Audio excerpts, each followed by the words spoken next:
10 సంవత్సరాల అధికారంలో ఉండి మీ కష్టాలకు కారణమైన వాళ్ళు ఇవాళ మనము భారత్ ఫ్యూచర్ సిటీలో ఆనాడు కాలుష్యం వెదజల్లే ఫార్మా పరిశ్రమలను తెస్తా అంటే మీ ప్రాంత ప్రజలకు జీవన ప్రమాణాలు పడిపోయి ఈ కాలుష్యం వల్ల మీకు ఇబ్బంది జరుగుద్దని ఈ కాలుష్యాన్ని తరలించి ఈరోజు ఒక గొప్ప నగరాన్ని తీర్చిదిద్దాలనుకున్నాం.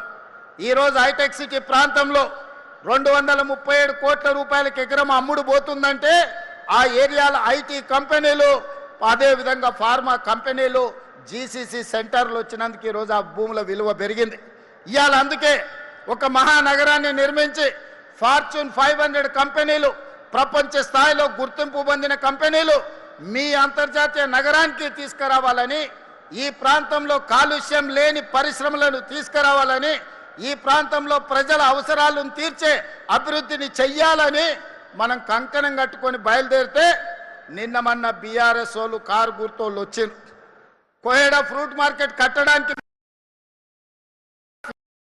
రద్దు చేస్తామంటారు, రీజనల్ రింగ్ రోడ్డు నిర్మించడానికి వీలు లేదంటారు, రీజనల్ రింగ్ రైలు అవసరం లేదంటారు, వరంగల్లో ఎయిర్పోర్టు అవసరం లేదంటారు, ఆదిలాబాద్లో ఎయిర్పోర్టు అక్కర్లేదంటారు, పాలమూరు రంగారెడ్డి ఎత్తిపోతల పథకాన్ని పూర్తి చేసి రంగారెడ్డి జిల్లా వరకు నీళ్లు తరలిస్తామంటే ఆ ప్రాజెక్టు కూడా తట్ట మట్టి తీయడానికి వీల్లేదంటారు.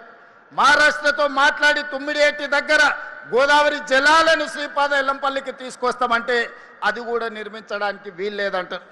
ఇవాళ నేను అడుగుతున్న మిత్రులారా, ఆ 10 ఏళ్ళు మనం కొట్లాను ఫ్రూట్ మార్కెట్ కట్టమని, పరిశ్రమలో కాలుష్యాన్ని వెదజల్లే వాటిని తరలించమని, రీజనల్ రింగ్ రోడ్డు కావాలని, వరంగల్ ఎయిర్పోర్ట్ కావాలని, ఆదిలాబాద్ ఎయిర్పోర్ట్ కావాలని అభివృద్ధి చేయమని ఆనాడు మనం రోడ్డు ఎక్కితే ఈనాడు ఈ అష్టదరిద్రులు మనం ఏ అభివృద్ధి చేస్తామన్నా అడ్డుకుంటామని రోడ్ల మీదకి వచ్చి ధర్నాలు రాస్తా రోకోలు చేస్తున్నారు.